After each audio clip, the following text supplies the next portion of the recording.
Okay, अगले 4 शेयरों में 7वां share AU small finance bank, इनके नंबर अच्छे नहीं आए भाई, मुझे तो नहीं ठीक लगे। एनआईएम काफी गिर गया है 5.1%। पहले लगा अच्छे हैं, फिर इंटरनल से मजा नहीं आ रहा। मजा नहीं आ रहा, बहुत दबाव है इनके ऊपर, पूरा बैंकिंग फाइनेंशियल दबाव है, तो इसको रखो रेड में।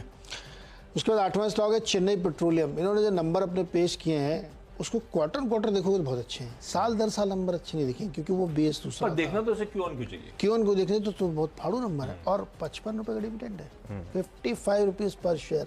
हालांकि ये स्टॉक बहुत चला यार, मतलब क्या तूफानी तेजी से बनी है।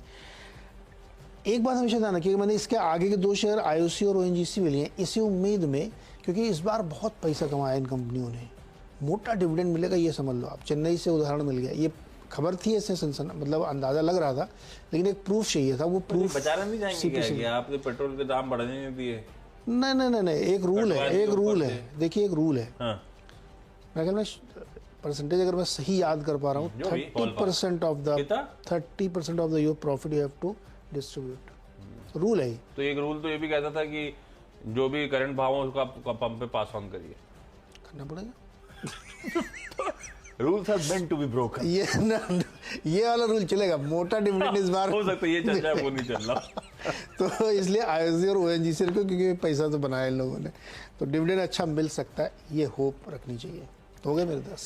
ओके, चलिए अब मेरे टीसीएस रख तो ग्रीन दिया है, दिन थोड़ा सा चैलेंजिंग है तो अपन सिर्फ देखेंगे। अमेजॉन वेब सर्विसेज के साथ एक स्ट्रैटेजिक पार्टनरशिप करी है, तो उसके लिए ग्रीन रखा। अच्छी पार्टनरशिप, डिटेल स्क्रीन पर है। डिलीवरी कल लार्ज ट्रेड में Canada pension plan investment board ने 2 करोड़ 4 लाख शेयर्स बेचे। Small cap world fund, American fund insurance, Fidelity और एचएसबीसी, इनके तमाम आर्म्स ने सबने मिलकर ये पूरा चंग एब्जॉर्ब करा है, तो इंटरेस्टिंग है, ग्रीन कर दिया। आरवीएनएल सदर्न रेलवे से एक लोएस्ट बिडर के तौर पे सामने आए। 239 करोड़ रुपीस का ये ऑर्डर होगा। वैसे कल दिन के दौरान ये कंपनी फोकस में थी, कल मेरे ख्याल से 1-1:30 बजे के आसपास एक अपडेट और आ रहा था, इसी सदर्न रेलवे से 439 करोड़ का जेवी का ऑर्डर मिला था। तो मैं वही कंफ्यूज था कि सदर्न रेलवे 2 बार आया, तब फिर चेक करा तो एक दिन में आ चुका था, ये दूसरा जो आया बाद में 239 करोड़ रुपीस का, तो इस पर रिएक्ट कर रहा हूं। और स्टरलाइट टेक्नोलॉजीज ये कह रहे हैं हमारे जो फाइबर ये स्टॉक रडार पे था मेरे, इन्होंने क्यूआईपी करा था और बहुत मार्की नेम्स चेक इन करे थे।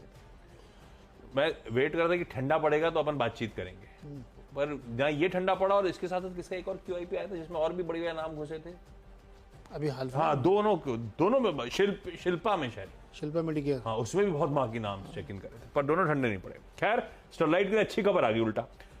इनके फाइबर ऑप्टिक केबल प्रोडक्ट जो ये यूएस में मैन्युफैक्चर करते हैं, उन्हें कह दिया गया है भाई US compliant, build America by America, बाबा उसके प्रोविजंस के अंतर्गत आ रहे हैं।